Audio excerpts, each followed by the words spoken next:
Hi. I want to know what I'm resisting and why I'm afraid to feel this power. Well, you're not afraid of the power. You see, when you feel it, it feels wonderful. You're not afraid of empowerment. Fear is pinching it off. But it's interesting when you put it in a sentence like that. Why am I afraid of this power? Because I'm not in vibrational alignment with the power. I've got it pinched off. That's why. So now what's the follow-up question? Why do I do that? Why do you do that? I don't know. So can you feel that it is a matter of focusing in opposition to it? So give us an example, if you can, and you can, of some kind of thought that you are thinking when you feel afraid. What's the thought like? It feels like I can't have what I want. Yeah. Because it's scary. Well, it's not scary to have what you want. The scariness is in not allowing what you want. There's a flawed premise there. And we see why you would come to that. A lot of people make that misunderstanding. You say, I'm feeling this fear because I'm afraid to have what I'm asking for. That's not why you have the feeling of fear. Fear is because you're focused upon the absence of what you're asking for. But we see how you would come around to that conclusion. But doesn't this make sense to you? So when we say, so what kinds of thoughts are you thinking when you feel the fear? I'm thinking that I can't have what I want. You're not thinking about having it. Now, it may be that you can't jump from your practice thought of not having it into a immediate thought of having it. You have to warm yourself up to it. But the nice thing is, once you've had a discussion like the one that we've had today, and then you feel some negative emotion, you're more likely to stop and comprehend what that negative emotion guidance is actually saying. And if you will pay attention, every time, no exception, you will realize you have been focused, and not just a little, pretty strong and steady on the absence of what you want. Or something has stirred up your awareness of what you do want, and you're just maintaining your habitual vibration about it.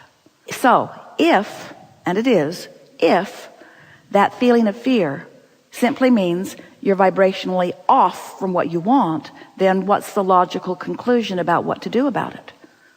If you're thinking about the absence of what you want and that's what's producing the fear, what's the obvious thing that you might do to make the fear go away or to allow the fear to dissipate? Don't focus on it. Don't focus on it. But what if it's something you really want and you feel like you can't stop thinking about it? What might you do? What do you do? Well, you hold the thought, I want to think about this without fear. I want to see this the way Source sees it. I want to feel my way into complete alignment with it. And that's where the exercise that we've been offering about going general comes in. Okay. So you want to talk about the specifics of what you're feeling fear around? Yeah, love. So give us an example, if you can, and you can, of a feeling when you're having a thought or an awareness or an observation and fear comes over you. When I'm thinking about finding a partner. All right, but you're not thinking about finding a partner when fear comes. You're thinking about not having found one and not ever finding one. Yeah, that's right. Well, isn't that good to know? It's really different. It's really different. It's really different because one is practicing a grid that will allow a partner and the other is practicing a grid that won't allow. And by the time you've got some pretty obvious fear going on, it means you've practiced a pretty steady grid. And you kind of want to stop doing that. Our friend today, we appreciated so much his willingness to play with us because we really got all over that about practicing the grid. So what kinds of things, just for fun, do you sometimes find yourself saying that are practicing the grid that is disallowing the partner? What are the things that just come natural to you about a partner? I can't have that. I can't have that. Yeah. I don't have that. Yeah. If I see other people and they have what I want, I think, I can't have that, or I don't have that. And is the reason that your conclusion is that you can't have it because you don't have it? Yes. Well, that's true. That's an accurate answer. But that's like saying, I'm going on a journey, and because I'm not there, I can't get there. Yeah. Esther and Barbara and Mark and Richard, they get on the airplane and they say, we're not there. Why bother? We're not there. We'd like to go to Australia. It's far, far, far, far away, but there's no point in trying to get there because we're not there. Hello, Leon? We can't come. Why not? Because we aren't there.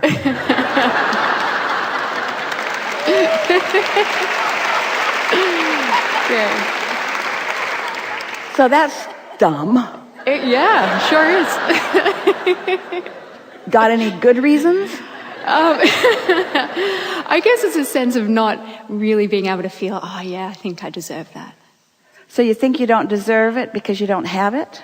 Well, I guess because I've never had it, then maybe that's because I don't But deserve see, that's the interesting thing. So I've been practicing this grid, which is giving me exactly how I feel.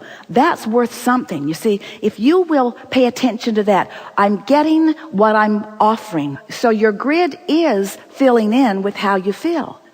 Doesn't that make you want to change how you feel so that it will fill in with other things?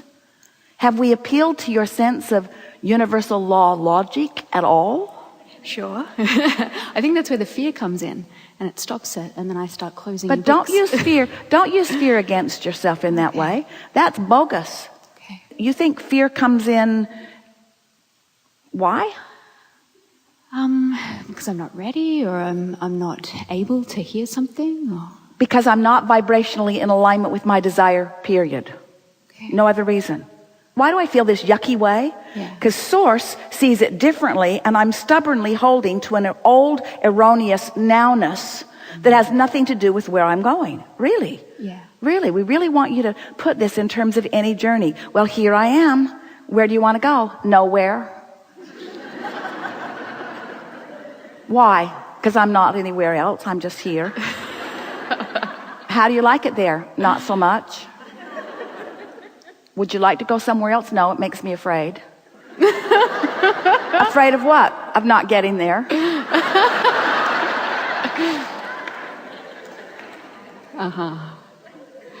Really?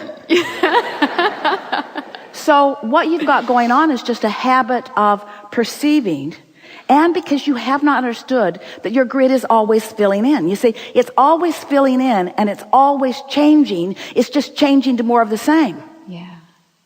Oh, isn't that worth thinking about? So here's where I stand, and this is what I'm observing, and I'm observing that I don't have a mate.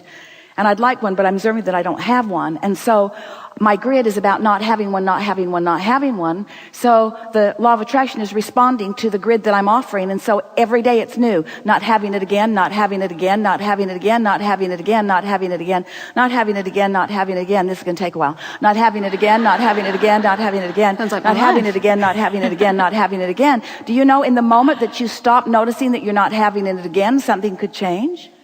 So how is it that you all get so hung up on offering your vibration mostly by what you're observing? That's what makes you think that life is happening to you rather than that you are calling it to you. So we think you know differently now, don't you? I do, yes. You really do. And so if your grid is filling in based upon what you've got going on right now, what could you do now that could change that? I could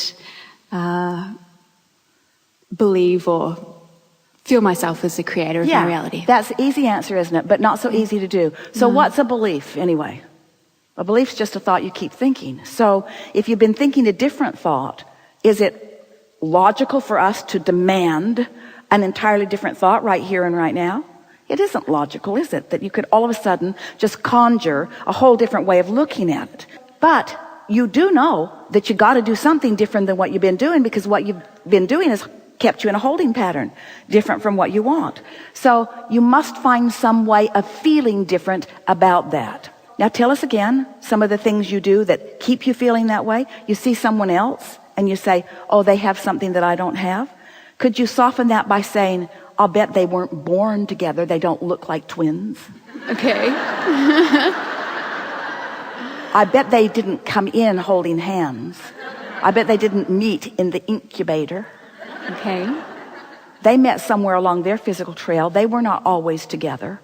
There was a time when both of them were standing in anticipation of meeting each other, just like I'm standing in anticipation. So I'm right on schedule the way I see it.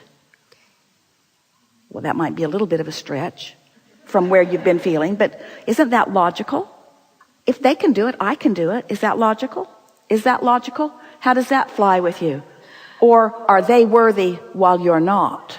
I think that's where I've been going. So you think that's your tripping point? I must not be worthy of something more than I have because all I've got's what I've got. When we put it that way, isn't that silly? So how can you alter your own perception? What might you do that's different? What might you say about that? I might say I can have it just like anyone else. Yeah, but you don't believe that, so what else might you say? What might you say that you do believe? Okay. I've had improvement on many fronts in my life experience. Yeah. There are many things that I wanted that I didn't have that eventually came about. Yeah, you're right. I've not been void of well-being. In fact, there's a lot of well-being in my life. Yeah. And maybe because this is something that I want so much, and I've been focusing on it so much, not realizing that I was focusing on the absence of it. Yeah. So I'm going to distract myself and not think about it so much. And when I do think about it, I'm going to become as general as I can be. Okay. So what do you think is the most general stance that anyone could take on anything that they want? In other words, what kinds of things have you been looking for in a relationship? What do you want? Just give us a sort of short list. Oh, someone available.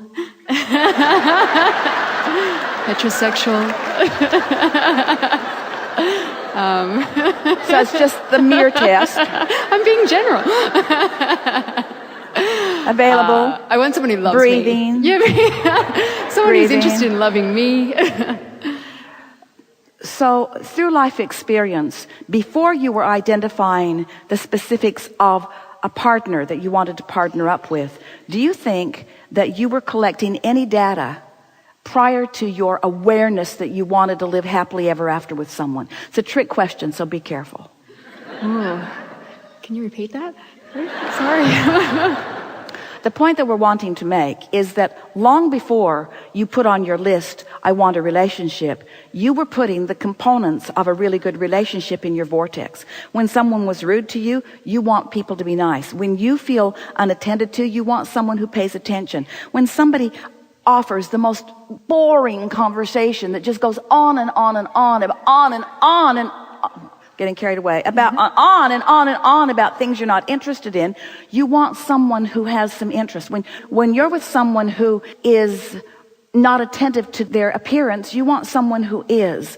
When you're with someone who makes a mess everywhere they are, you want someone who's tidier. In other words, you were making all of those decisions, a lot of what you want in a relationship. In fact, almost all that you care about in a relationship, in fact, everything that you want in a relationship was in your vortex before you came to the conclusion that you want something. Now stay with us because we're going to tie something in.